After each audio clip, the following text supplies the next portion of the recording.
Nah, tapi bagi saya itu ada dua hal. Satu, mengapa Anda dirugikan dengan ini? Pasal yang diujikan ini. Kenapa? Kan ini kan tergantung orang memilih. Kalau Anda sudah tidak setuju dengan orang yang sudah 5 kali, 6 kali, 7 kali, ya jangan dipilih.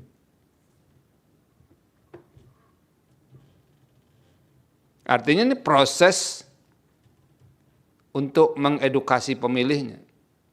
Jangan-jangan orang yang sudah berkali-kali itu ternyata jauh lebih aspiratif dibandingkan yang baru. Jadi nggak ada ukuran untuk mengatakan, kalau tadi Anda sebut nama seorang menteri ya, apakah kejadian yang dia alami itu ketika dia jadi anggota DPR atau ketika dia eksekutif? Saya tidak mau menyebut namanya itu, karena itu tanggung jawab Anda lah menyebutnya itu. Itu kejadiannya ketika di DPR atau di eksekutif. Izin melanjutkan yang mulia. Ya. Poin terakhir yaitu melemahkan akuntabilitas publik, jejaring politik, dan bisnis, relasi kuasa, kolusi, dan juga nepotisme. Berdasarkan penelitian dari KPK, sekiranya terdapat 65 anggota DPR RI terbukti melakukan praktik kolusi pada periode 2004 hingga 2013. Sementara itu, Transparansi Internasional Indonesia dan juga Indonesian Corruption Watch mencatat 174 anggota DPR RI saat ini terindikasi melakukan praktik kolusi, dengan 30 diantaranya merupakan petahana. Data tersebut menunjukkan bahwa masa jabatan yang panjang akan cenderung membentuk relasi patron-klien antara anggota legislatif, birokrasi, dan juga pelaku ekonomi yang pada akhirnya akan melahirkan praktik state capture corruption. Salah satu contohnya kita lihat pada Bapak Erlangga Hartarto yang menjabat sebagai anggota DPR RI selama 3 periode berturut-turut dan juga menduduki berbagai posisi strategis dalam pemerintahan, di mana ia diduga terlibat dalam tindak pidana korupsi ekspor minyak sawit yang menyebabkan kerugian negara sebesar 6,7 triliun. Kasus ini menunjukkan bahwasannya konsentrasi kekuasaan dalam jangka waktu yang lama memiliki potensi besar untuk disalahgunakan demi kepentingan kelompok pribadi ataupun kepentingan pribadi. Yang terakhir, selanjutnya itu praktik kolusi yang dilakukan tersebut juga beririsan dengan nepotisme yang tercermin dalam keterlibatan keluarga Erlangga Hartarto, yaitu ayah dan juga anaknya yang sama-sama terhubung dalam jabatan politik di pemerintahan. Yang mana hal ini akan mencerminkan nepotisme struktural dalam bentuk dinasti politik yang akan mempersempit ruang kompetisi politik yang adil dan juga sehat. Oke, cukup. Anda lanjut ke petitum sekarang. Oke, izin yang mulia untuk menyampaikan petitum. Yang pertama, kami menginginkan yang pertama mengabulkan permohonan para pemohon untuk seluruhnya.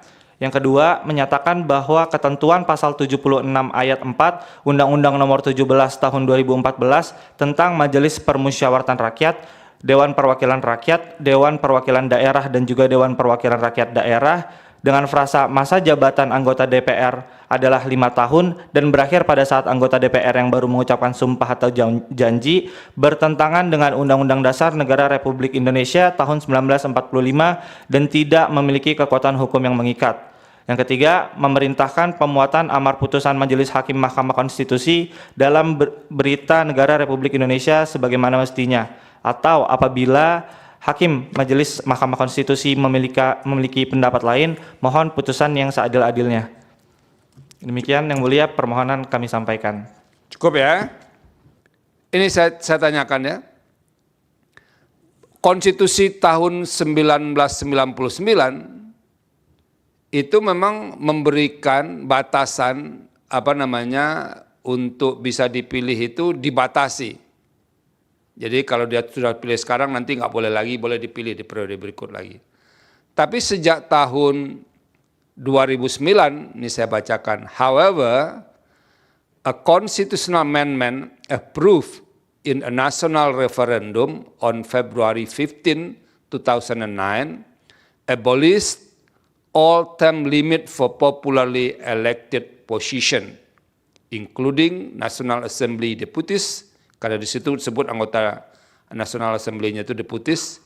The current effective provision allows for indefinite re-election. Jadi tidak ada lagi pembatasan untuk tidak boleh dipilih itu. Ya, nanti Anda lihat itu, ya kan? Kalau yang kayak gini kan gampang untuk mengeceknya. apakah data yang Anda gunakan untuk kami itu benar atau tidak. Nah, tapi bagi saya itu ada dua hal. Satu, mengapa Anda dirugikan dengan ini? Pasal yang diujikan ini. Kenapa? Kan ini kan tergantung orang memilih. Kalau Anda sudah tidak setuju dengan orang yang sudah 5 kali, 6 kali, 7 kali, ya jangan dipilih.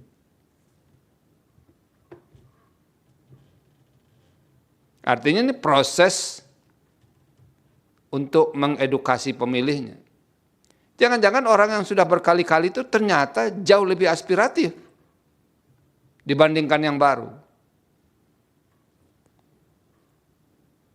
Jadi enggak ada ukuran untuk mengatakan, kalau tadi Anda sebut nama seorang menteri ya, apakah kejadian yang dia alami itu ketika dia jadi anggota DPR atau ketika dia eksekutif?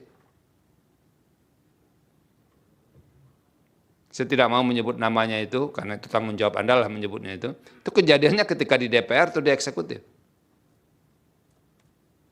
Nah, ini soal-soal yang perlu dijelaskan. Mengapa Anda dirugikan? Kecuali Anda merasa kalau menggunakan sebagai pemilih, Anda merasa tidak punya hak untuk memilih karena ini orang sudah berkali-kali. Tapi enggak, Anda bisa memilih kok.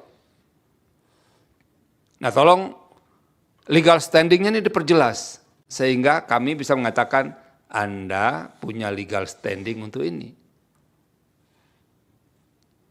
Ini kan karena proporsional terbuka dengan suara terbanyak, maka sebetulnya ya kan tinggal milih, enggak, saya nggak suka ini, kita pilih yang lain dan segala macamnya.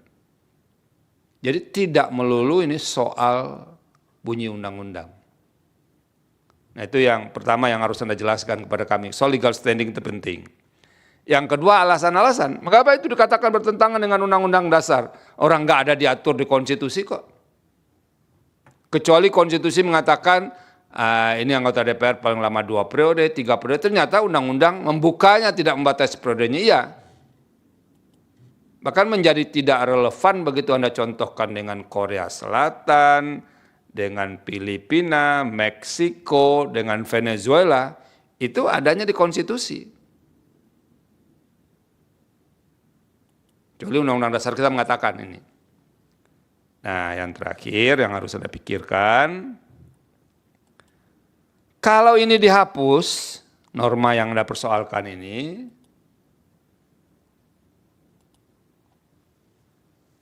jangan-jangan nanti kita nggak ada lagi batasan.